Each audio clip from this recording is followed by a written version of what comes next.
उत्तरी पूर्व भारत के घने बादलों और लगातार बरसते जंगलों के बीच एक छोटा सा कस्बा है, डिगबोई।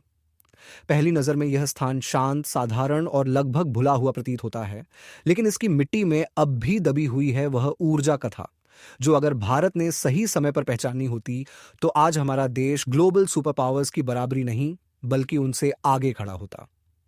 डिगबोई एक ऐसा स्थान है जहां भारत ने उस समय क्रूड ऑयल निकाला जब विश्व एनर्जी जियोपॉलिटिक्स अपनी शुरुआत भी नहीं कर पाई थी, और जब मध्य पूर्व केवल खामोश रेगिस्तानों का भूगोल था। यह वह अध्याय है जिसे इतिहास ने लिखा, पर राजनीति और राष्ट्र ने धीरे धीरे भुला दिया।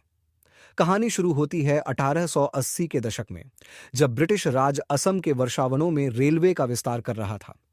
बारिश से भीगा, कीचड़ से भरा हुआ, जंगली जानवरों और लीचेस से घिरा हुआ वातावरण, जिसे देखकर कोई भी आधुनिक विशेषज्ञ तुरंत समझ जाएगा कि ऐसे माहौल में इंडस्ट्रियल ड्रिलिंग करना लगभग असंभव कार्य था। लेकिन वहीं पर मजदूरों ने देखा कि मिट्टी में से एक गाढ़ा, काला, अजीब गंध वाला तरल निकल रहा है। उस युग में वैज्ञानिक समझ सीमित थी, लेकिन ब्रिटिश इंजीनियरों ने उस पदार्थ को पहचाना। वह क्रूड ऑयल था, वह एनर्जी रिजर्वॉयर जिसके कारण आने वाली सदी वॉरफेयर, इकोनॉमी और पावर की ग्लोबल पॉलिटिक्स को शेप करने वाली थी। उन्हीं ब्रिटिश इंजीनियर्स की आवाज डिग बॉय डिग धीरे धीरे इस स्थान का नाम बन गई, डिगबोई। लेकिन नाम की सादगी के पीछे छुपा हुआ था एक ऐसा सीक्रेट जो एम्पायर की फाउंडेशन को शक्ति देने वाला था। 1889 के आसपास यहां पहला सक्सेसफुल ड्रिलिंग हुआ और 1901 में एशिया की पहली रिफाइनरी पूर्ण रूप से ऑपरेशनल बन चुकी थी, एक रिफाइनरी जो आज भी लगातार चल रही है। इससे भी अधिक विस्मयकारी यह है कि यह सब उस समय हो रहा था जब मिडिल ईस्ट अपने तेल की खोज से लगभग 20 से 50 वर्ष दूर था।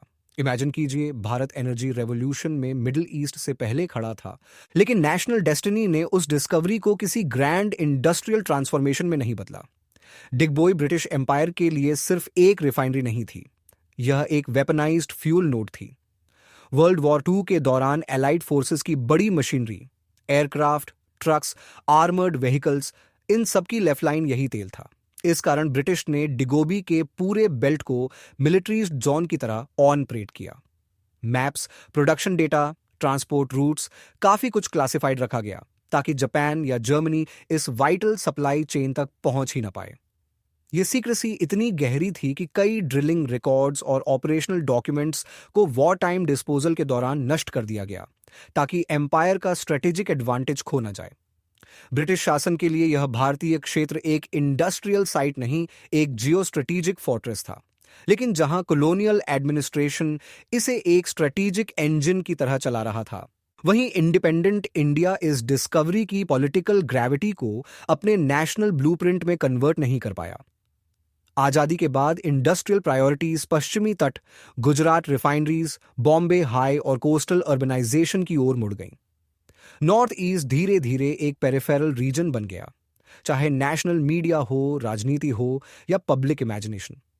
डिगबॉय, जो इंडियाज फर्स्ट एनर्जी सिविलाइजेशन का जन्म स्थान था, नेशन बिल्डिंग की कहानी में एक फॉरगॉटन फुटनोट बनकर रह गया। यह वही इनविजिबिलिटी है जिसकी शिकायत मॉडर्न पॉलिटिकली अवेयर यूथ आज भी करता है। देश का वह हिस्सा जिसने एशिया की पहली तेल उद्योग को जन्म दिया, वह आज भी नेशनल स्पॉटलाइट में सबसे कम दिखाई देता है। डिगबॉय की जियोलॉजिकल स्टोरी भी उतनी ही माइंड ब्लोइंग है। वैज्ञानिकों के अनुसार असम का तेल मिडिल ईस्ट के तेल से अधिक एंशिएंट जियोलॉजिकल फॉर्मेशन से बना हो सकता है। यह ऑयल हिमालयन टेक्टोनिक अपलिफ्ट से पहले की सेडिमेंट्री मेमोरीज से निकला था, एक rare blend of ancient forest biomass, pressure zones और एक नेचुरल हाइड्रोकार्बन ट्रैप, जिसने लाखों वर्षों तक ऑयल को धरती के भीतर सुरक्षित रखा।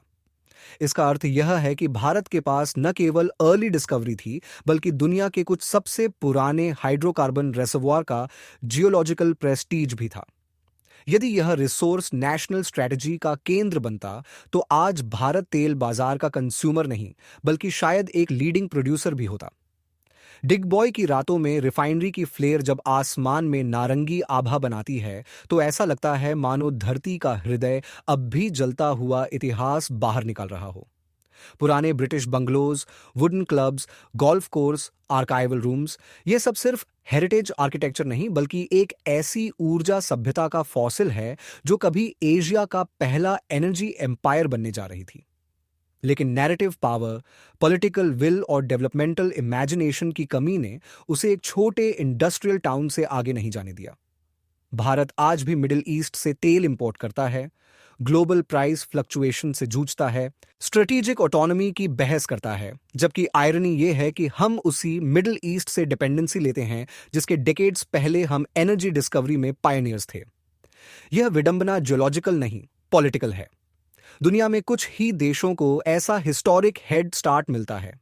भारत को मिला था, हम उसे पहचान नहीं पाए, और इसलिए डिगबॉय सिर्फ 19वीं सदी का एक ऑयल टाउन नहीं बल्कि एक चेतावनी है।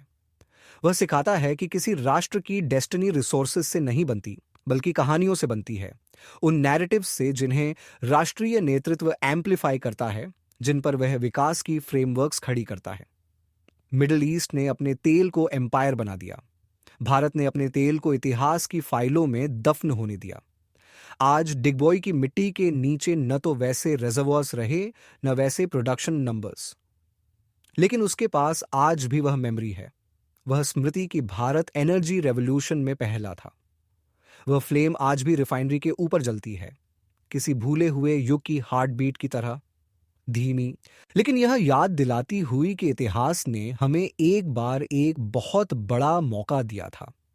सवाल अब यह है कि क्या भारत अपने दूसरे मौके को पहचानेगा या यह आग सिर्फ अतीत की लौ बनकर रह जाएगी?